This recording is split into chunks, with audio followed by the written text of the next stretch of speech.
बिस्मिल्लाहिर्रहमानिर्रहीम। अस्सलाम वालेकुम। आज हम बनाएंगे कीमामी सेवई की रेसिपी। परफेक्ट रेशो के साथ बहुत ही आसान तरीका से बनाएंगे। इस तरीका से आप कीमामी सेवई बनाएंगे तो आपका कीमामी सेवई बहुत ज़्यादा सीरा वाली, बहुत ज़्यादा मिठास वाली नहीं बनेगी। एकदम परफेक्ट रेशो के साथ बनाएंगे। बहुत आसान रेसिपी है, तो इस ईद पे कीमामी सेवई आप इस तरीका से ज़रूर बनाइएगा। इंशाल्लाह आपको फैमिली में सभी को बहुत पसंद आएगा। तो अब बनाते हैं। ये सेवई लिए 250 ग्राम सेवई है और ये बनारसी सेवई है। इसे 0 नंबर का सेवई भी बोला जाता है, तो आप बनारसी सेवई भी बोल सकते हैं या 0 नंबर का सेवई भी बोल सकते हैं। और ये सेवई भुना हुआ है। आप कच्चा सेवई भी ले सकते हैं, व्हाइट कलर का जो आता है, तो उसको ड्राई रोस्ट कर लीजिएगा। सेवई को इस तरह से चूर कर लीजिएगा। हम पहले से चूर करके रखे हुए, तो इसी तरह से आप इसको बारीक करके चूर कर लीजिएगा, महीन कर लीजिएगा। तो अभी सेवई को साइड करके रखते हैं और इसमें क्या सामान लगेगा वो भी दिखाते हैं। तो ये चीनी लिए, ये भी 250 ग्राम में जितना सेवई लीजिएगा उतना ही चीनी लीजिएगा। ये खोआ लिए, ये भी 250 ग्राम है, इसको कद्दूकस करके लिए।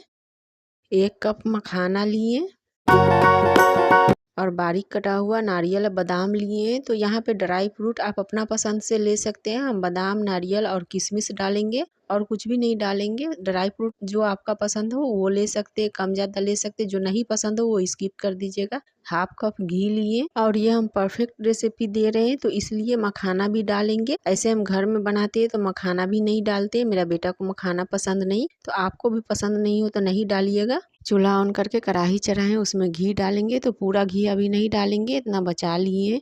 घी गर्म होने के बाद में इसमें मखाना डालेंगे।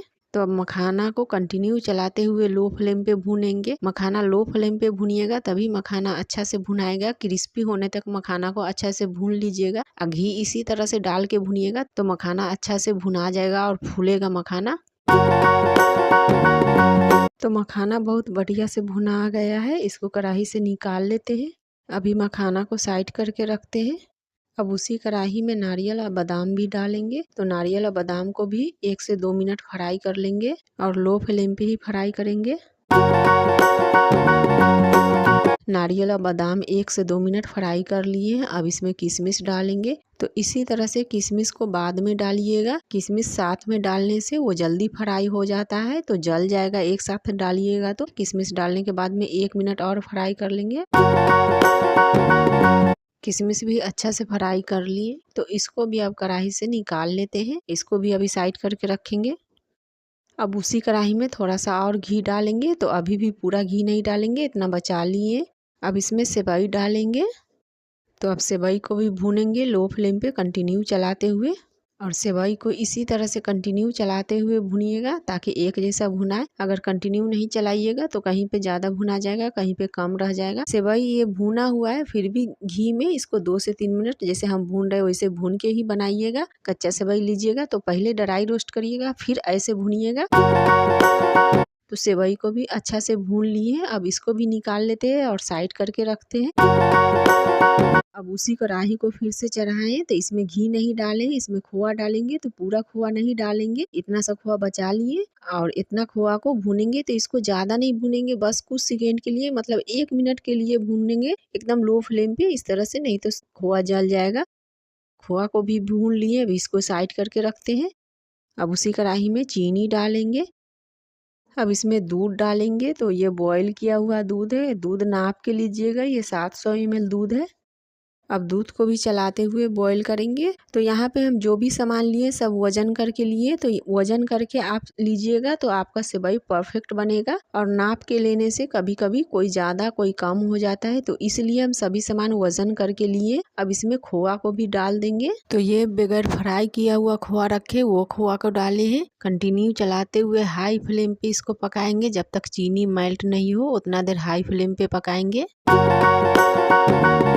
तो चीनी बहुत बढ़िया से मेल्ट हो गया। अब इसमें मखाना डालेंगे। तो मखाना थोड़ा सा हम बचा लिए गार्निशिंग करने के लिए। इसमें ड्राई फ्रूट भी डालेंगे, ये भी थोड़ा सा बचा लिए गार्निशिंग करने के लिए। बाद बाकी सभी ड्राई फ्रूट डाल दिए। अब इसको पकाएंगे। तो इस टाइम हम मीडियम टू लो फ्लेम पे अब पकाएंगे। ताकि दूध अच्छा से पक जाए। और ये दूध को 1 या 2 तार का चाशनी नहीं बनाएंगे, जैसे पानी में जब सेवई बनाते हैं तो 1 तार या 2 तार का चाशनी बनाते हैं, जिस तरह का चाशनी हमको चाहिए। दूध को इतना पकाएंगे चिपचिपा होने तक। ये दूध चिपचिपा होने तक पक गया है, 5 से 6 मिनट लगेगा पकने में। अब इसमें ऑरेंज फूड कलर डालेंगे, ये कलर के लिए डाले, ये ऑप्शनल है, आप डाल भी सकते हैं या स्किप कर सकते हैं। इस टाइम फ्लेम को एकदम लो करके अब रखें।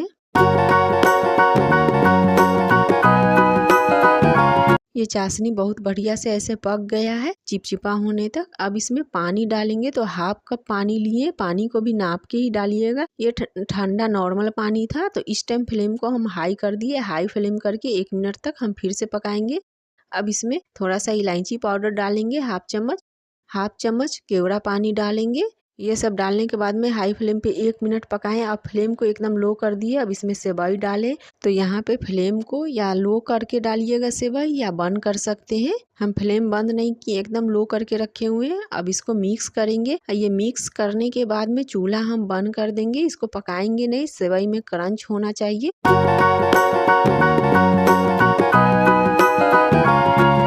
तो अब हम चूल्हा यहीं पे बंद कर दिए। अब इस टाइम हम मिक्स कर रहे हैं, बट चूल्हा बंद है। इसको अच्छा से हम मिक्स कर लेते हैं। अब इसको ढक के 10 से 15 मिनट के लिए रख देंगे, इसी तरह से रेस्ट करने के लिए। इसी तरह से कीमाम में डालने के बाद में सेवई को पकाना नहीं है।